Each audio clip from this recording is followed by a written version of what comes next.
তো নবীদেরকে আল্লাহ রাব্বুল আলামিন যেমন যুবক বয়সে নবুয়ত দান করেছেন, তেমনি ভাবে নবীদের যারা অনুসারী ছিল বিভিন্ন যুগে যুগে, যারা সমাজের কুফুরির বিপক্ষে, সমাজের অনিষ্টার বিপক্ষে, সমাজের সকল সমস্যার বিপক্ষে এসে ন্যায় ইনসাফের পথে, ইসলামের পথে যারা সবার আগে সাড়া দিয়েছিলেন, তারাও এই যুবকরাই। বিভিন্ন হাদিসের মধ্যে এটা বর্ণিত হয়েছে, নবী করিম সাল্লাল্লাহু আলাইহি ওয়াসাল্লামের হাতে যারা ইসলাম গ্রহণ করেছিলেন শুরুর দিকে, তাদের অধিকাংশই ছিলেন যুবক, যাদেরকে নিয়ে নবী করিম সাল্লাল্লাহু আলাইহি ওয়াসাল্লাম যুদ্ধের ময়দানে অবতীর্ণ হয়েছিলেন। আসহাবে কাহফের যে যুবকরা ছিল, এই যুবকরাও ছিল এই যৌবন বয়সেরই। তারা তাদের ওই সময়ের যারা কুফরি কাজ করত, তাদের বিপক্ষে তারা দাঁড়িয়ে গিয়েছিলেন। এই সম্পর্কে সূরা কাহফের 15 নম্বর আয়াতে বর্ণিত হয়েছে, 13 থেকে 15 নম্বর আয়াত, নাহনু নাকুসু আলাইকা নাবাহুম বিল হক, যে আমরা তাদের সংবাদ আপনার সাথে যথাযথভাবে বর্ণনা করছি। ইন্নাহুম ফিতিয়া, তারা ছিলেন কিছু যুবক, আমানু বিরাব্বিহিম, তারা তাদের প্রতিপালকের প্রতি ঈমান এনেছিলেন। ওয়াজিদনাহুম হুদা, তাদের আমরা হেদায়েত বাড়িয়ে দিয়েছিলাম, অর্থাৎ হেদায়েতের যে শক্তি, এই শক্তি আমি তাদের বাড়িয়ে দিয়েছিলাম। ওয়ারাবাতনা আলা কুলুবিহিম, আমরা তাদের কলবের উপরে বেঁধে দিয়েছিলাম, মানে ঈমানকে সীসা ঢালা প্রাচীরের মতো বেঁধে দিয়েছিলাম। ইদ কামু, যখন তারা দাঁড়িয়েছিলেন কুফরের বিপক্ষে, ফাকালু, এবং তারা বলেছিলেন, রব্বুনা রব্বুস সামাওয়াতি ওয়াল আরদ, যে আমাদের প্রতিপালক হলো আসমান জমিনের যিনি মালিক, আসমান জমিনের পালনকর্তা। আমাদের প্রতিপালক এই স্বাভাবিক মূর্তি হতে পারে না, আমাদের প্রতিপালক কোনো রাজা বাদশা, কোনো প্রেসিডেন্ট প্রধানমন্ত্রী হতে পারে না, বরং আমাদের প্রতিপালক তো তিনি, যিনি আসমান জমিনের প্রতিপালক। লান নাদউ মিন দুনিহি ইলাহা, যে তাকে ছাড়া আমরা কাউকে ইলাহ হিসাবে গ্রহণ করব না। লাকাদ কুলনা ইযান শাতাতা, যদি আমরা বলে থাকি তাহলে তো অন্যায় কাজ করব। সুতরাং আমরা কোনো রাজা বাদশাহ, কোনো প্রধানমন্ত্রী, প্রেসিডেন্টকে ইলাহ হিসাবে গ্রহণ করব না। তারা আরও বলেছিলেন, হা উলাই কওমুনা, এটা তো আমাদের জাতি, ইত্তাখাযু মিন দুনিহি আলিহা, তারা আল্লাহ ছাড়া অনেক ইলাহকে তারা গ্রহণ করেছে। লাউলা ইয়াতুনা আলাইহিম বিসুলতানিন বাইয়িন, তারা তো তাদের এই কথার উপরে স্পষ্ট কোনো প্রমাণ পেশ করতে পারেনি। ফামান আযলামু মিম্মান ইফতারা আলাল্লাহি কাযিবা, যে আল্লাহর উপরে মিথ্যা অপবাদ দেয়, মিথ্যা কথা বানায়, মন গড়া বানায়, তার চেয়ে অধিক জালেম আর কে হতে পারে। তো আসহাবুল কাহফের এই যুবকরা তাদের জাতির কুফরের বিপক্ষে, তাদের জাতির এই বৈষম্যের বিপক্ষে তারা দাঁড়িয়ে গিয়েছিলেন। মুসা আলাইহিস সালামের যুগে ফিরআউনের অত্যাচার দেখে সবাই কিন্তু ঈমান আনতে পারেনি। ঈমান এনেছিলেন কারা? তার কওমের কিছু যুবকরাই ঈমান এনেছিলেন। এই বিষয়ে সূরা ইউনূসের 83 নম্বর আয়াতে বর্ণিত হয়েছে, ফামা আমানা লিমূসা ইল্লা যুররিয়াতুম মিন কওমিহি, মুসা আলাইহিস সালামের প্রতি তার কওমের অল্প কিছু মানুষ, অল্প কিছু যুবক ঈমান গ্রহণ করেছিল। আলা খাউফিন মিন ফিরআউন ওয়া মালাইহি, ফিরআউন এবং তার সভাসদদের ভয়ে। আইয়াফতিনাহুম, যে তারা তাদেরকে ফিতনায় ফেলে দিবে, পরীক্ষা করবে, নির্যাতন করবে। ওয়া ইন্না ফিরআউনা লাআলিন ফিল আরদ, যে ফিরআউন তো জমিনে অনেক বড়াই করেছিল। ওয়া ইন্নাহু লামিনাল মুসরিফিন, এবং সে ইসরাফকারী ছিল, অর্থাৎ সে তার ক্ষমতাকে অপব্যবহার করত।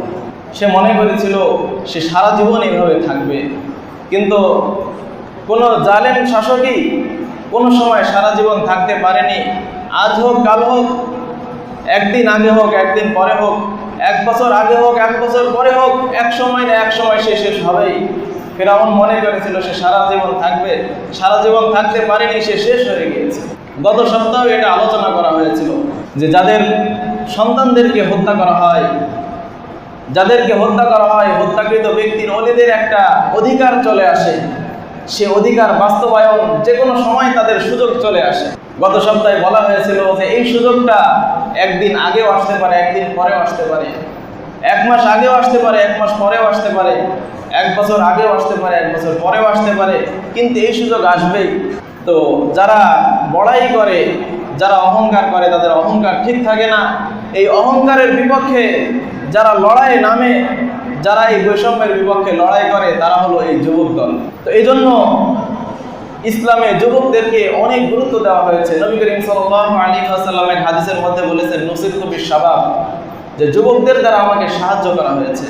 এজন্য মুসলমান ইসলাম তারা যুবকদের বিষয়ে অনেক গুরুত্ব দেয়, তারা যেন কোনো ষড়যন্ত্রের কবলে না পড়ে। কোনো জাতির, কোনো ধর্মের যুবক জাতি যদি ষড়যন্ত্রের কবলে পড়ে যায়, সেই জাতিকে রক্ষা করা আর সম্ভব হয় না। এজন্য মুসলমানদের বিপক্ষে যারা লড়াই করতে আসে, তারা প্রথম লড়াই এসে হেরে গিয়েছিল এবং এই বিষয়ে তারা অনেক গবেষণা করে কয়েকটা সিদ্ধান্ত তারা নিয়েছে। অনেক সিদ্ধান্তের ভিতরে তাদের গুরুত্বপূর্ণ সিদ্ধান্ত ছিল তিনটা। একটা হলো মুসলিম জাতির যারা কর্ণধার রয়েছে, যারা নেতা রয়েছে, তাদের উপরে ভর করে মুসলিম জাতির শিক্ষা ব্যবস্থাকে শেষ করে দিতে হবে। এটা হলো তাদের প্রথম পদক্ষেপ ছিল। দ্বিতীয় পদক্ষেপ হলো মুসলিম জাতির ঈমান নষ্ট করার সাথে সাথে তাদের যুবকদের আখলাক একেবারে নষ্ট করে দিতে হবে। 3 নম্বরে এই যুবকদের অভিভাবকরাও যেন তাদের সম্পর্কে গাফেল এবং উদাসীন হয়ে যায়, সেই ব্যবস্থা করতে হবে। তো বর্তমান আমাদের সমাজে এই 3 ব্যবস্থাই ব্যাপকভাবে চালু করেছে। আজ আমাদের দেশের রাষ্ট্র ব্যবস্থার উপরে সাওয়ার হয়ে ইহুদি, খ্রিস্টান, হিন্দু, বৌদ্ধ তারা সাওয়ার হয়ে মুসলিম জাতির শিক্ষা ব্যবস্থাকে ধ্বংস করে দিয়েছে। একজন ছেলে সে প্রাইমারিতে পড়বে, হাই স্কুলে পড়বে, কলেজে পড়বে, বিশ্ববিদ্যালয়ে পড়বে, তার সামনে কোরআন আসার সুযোগই রাখা হয়নি। এরপরে যখন বিদেশে যে ইহুদি খ্রিস্টানদের কৃষ্টি কালচার দেখবে, তখন তাদের এটাকেই মনে করবে সেটাই হলো আসল সভ্যতা।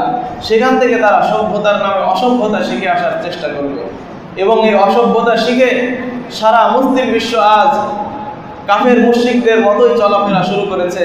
কাফের মুশরিকরা যেভাবে জুলুম করে, এরাও সেভাবে জুলুম করে। কাফের মুশরিকরা যেভাবে উলঙ্গভাবে চলে, এরাও সেভাবে উলঙ্গভাবে চলে। কাফের মুশরিকরা যেভাবে বিবাহ ছাড়া চলার চেষ্টা করে, মুসলিম যুবকরাও আজ শুরু করেছে।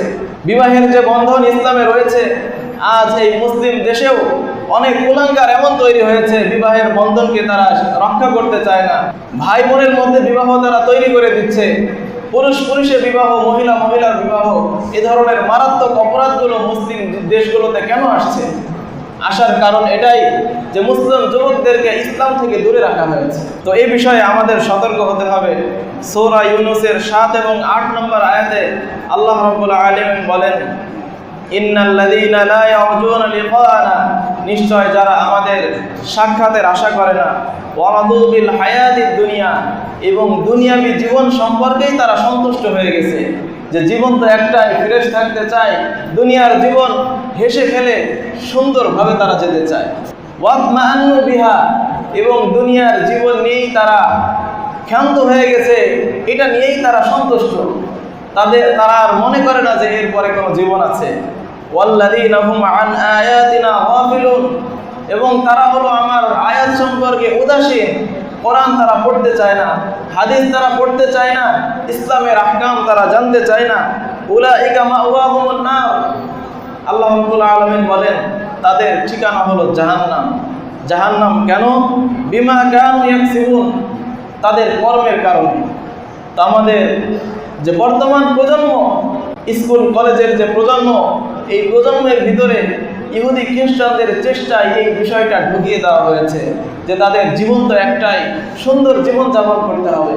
তো সুন্দর জীবন যাপন করতে যে যদি ইসলাম থেকে দূরে সরে যায়, আল্লাহ রাব্বুল আলামিন সূরা ইউনূসের 7 এবং 8 নম্বর আয়াতে ঘোষণা করেন যে এই ধরনের যদি দুনিয়াবী জীবন নিয়েই তারা সন্তুষ্ট থাকে, তাহলে তাদের ঠিকানা হবে জাহান্নাম। সূরা রোমের 7 নম্বর আয়াতে আল্লাহ রাব্বুল আলামিন আরো বলেছেন, ইয়ালামুনা যাহিরাম মিনাল হায়াতিদ দুনিয়া, তারা দুনিয়াবী জীবনের প্রকাশ্য তারা জানে। ওয়া হুম আনিল আখিরাতি গাফিলুন, তারা আখিরাত সম্পর্কে উদাসীন হয়ে গেছে। তো আমাদের বর্তমান প্রজন্মকে, বর্তমান তরুণদেরকে, যুবকদেরকে এবং যুবকদের অভিভাবকদেরকেও সতর্ক হতে হবে। প্রত্যেক যুবককে যেমন সতর্ক হতে হবে, যুবকের অভিভাবককেও সতর্ক হতে হবে যে যুবক শিখে কি তাদেরকে পড়ানো হচ্ছে। তাদেরকে ইসলাম পড়ানো হচ্ছে না নাস্তিকতা পড়ানো হচ্ছে, তাদেরকে আখিরাত শেখানো হচ্ছে নাকি আখিরাতকে অস্বীকার করা শেখানো হচ্ছে, এটা বর্তমান অভিভাবকদেরকে অবশ্যই খেয়াল করতে হবে। ইসলামে যুবকদের দায়িত্ব অনেক দায়িত্ব যুবকদেরকে দেওয়া হয়েছে। যুবকরা নিজেদের জীবনের প্রতিটি ধাপে দায়িত্ব পালনের গুরুত্ব অনুভব করতে হবে যে আমি একজন দায়িত্বশীল মানুষ। নবী করিম সাল্লাল্লাহু আলাইহি ওয়াসাল্লাম হাদিসের মধ্যে বলেছেন, মুসলিম শরীফের হাদিস, কুল্লুকুম রাঈ, তোমাদের প্রত্যেকেই দায়িত্বশীল, মাসউলুন আন রাইয়াতিহি, তার দায়িত্ব সম্পর্কে তাকে জিজ্ঞাসা করা হবে। এজন্য ভুলে গেলে চলবে না যে যুবকরাও দায়িত্বশীল। তারা মনে করলে হবে না যে আমরা তো আরেকজনের দায়িত্বের অধীনে আছি, আমাদের আবার কি দায়িত্ব। প্রত্যেকের দায়িত্ব রয়েছে, প্রত্যেকের কর্তব্য রয়েছে, তার এই দায়িত্ব কর্তব্য সম্পর্কে তাকে জিজ্ঞাসা করা হবে। এজন্য মুসলিম যুবকদের সর্বপ্রথম যে কাজ সেটা হলো তার দায়িত্ব সম্পর্কে সচেতন হতে হবে, দায়িত্বের গুরুত্ব তাকে অনুধাবন করতে হবে। দুনিয়া ও পরকালের সাফল্য লাভে ইমানি চেতনায় উজ্জীবিত এবং ইসলামের চরিত্রে চরিত্রবান হতে হবে। নিজেদের জীবনে বেদিন আচরণ ও পাপাচার থেকে মুক্ত হয়ে কথা, কাজ ও আমলের সৎ সরল কর্তব্য পরায়ণ ও দায়িত্বশীল হতে হবে। সুতরাং যৌবনের সোনালী সময়কে কাজে লাগাতে, দুনিয়া ও পরকালে নিজেদের জীবনকে সফলতায় ভরে দিতে হাদিসের উৎসাহ উদ্দীপনা গ্রহণের বিকল্প নেই। হাদিসের ভিতরে যে যৌবনের সময়কে ইবাদত করতে যেই আগ্রহ উদ্দীপনা দেওয়া হয়েছে, এই আগ্রহ উদ্দীপনাকে কাজে লাগাতে হবে। সমাজের নানা ধরনের অন্যায়, অবিচার, অশ্লীলতা ও বেহায়াপনার জন্য সর্বাগ্রে যুবকরাই দায়ী। তাদের বেপরোয়া ভাব ও অনৈতিকতার কারণে সব অপকর্মের জন্ম হয়েছে। আল্লাহ তাআলা এসবকে নিষিদ্ধ ঘোষণা করেছেন। তিনি বলেন, বলো আমার প্রতিপালক হারাম করেছেন সকল প্রকার অশ্লীলতা, তা প্রকাশ্য হোক আর অপ্রকাশ্য হোক। সূরা আরাফের 33 নম্বর আয়াতের মধ্যে আল্লাহ রাব্বুল আলামিন স্পষ্ট ঘোষণা করেছেন। এজন্য যুবকদেরকে দায়িত্ব নিতে হবে, যুবকদেরকে ভবিষ্যৎ যুগ সম্পর্কে যুগ সচেতন হতে হবে। কারণ আমরা দেখেছি পৃথিবীর ইতিহাস, প্রতি যুগে যুবকরাই তারা পাপ ও অন্যায়ের বিরুদ্ধে দাঁড়িয়েছে। ইব্রাহিম আলাইহিস সালাম যখন যুবক ছিলেন, তার কওমের অবস্থা পর্যবেক্ষণ করলেন, তখন ইব্রাহিম আলাইহিস সালাম একাই দাঁড়িয়ে গেলেন। ইব্রাহিম আলাইহিস সালাম একাই দাঁড়িয়েছেন। তিনি কি একা দাঁড়িয়ে কি একা থেকেছেন, নাকি তার পাশে আরো অনেকেই জমা হয়েছে? কোরআনের ভিতরে এসেছে, ইন্না ইব্রাহিমা কানা উম্মাহ, যে ইব্রাহিম আলাইহিস সালাম নিজে একটা জাতি ছিলেন, একজনই এক জাতির মতো একা 100 ছিলেন। তো ইব্রাহিম আলাইহিস সালামের যে করুণ ঘটনা, তিনি একা দাঁড়ালেন, দাঁড়িয়ে সমাজের অন্যায়ের বিপক্ষে কিভাবে কার্যক্রম পরিচালনা করলেন, তার একটা ঘটনা কোরআনুল কারীমের মধ্যে বর্ণিত হয়েছে। সূরা ইব্রাহিমের 58 নম্বর আয়াত থেকে 71 নম্বর আয়াতের ভিতরে সুন্দরভাবে বর্ণনা করা হয়েছে। ফাজআলাহুম জুদাদান ইল্লা কাবীরান লাহুম লাআল্লাহুম ইলাইহি ইয়ারজিউন। তো ইব্রাহিম আলাইহিস সালামের বংশের লোকেরা তার কাছে এসেছিল যে তুমি আমাদের সাথে চলো, আমরা মেলায় যাই, ওখানে অনেক ধরনের আনন্দ ফুর্তি হবে, আমরা খেলে বেড়াবো। ইব্রাহিম আলাইহিস সালাম তাদেরকে বললেন, আমি তো অসুস্থ, আমি যাব না।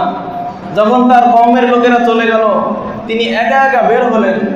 বের হয়ে যে সকল মূর্তি ছিল, মূর্তিগুলোকে টুকরা টুকরা করে ফেললেন। কিন্তু তাদের ভিতরে যে বড় মূর্তি ছিল, এই বড় মূর্তিটাকে তিনি রেখে দিলেন।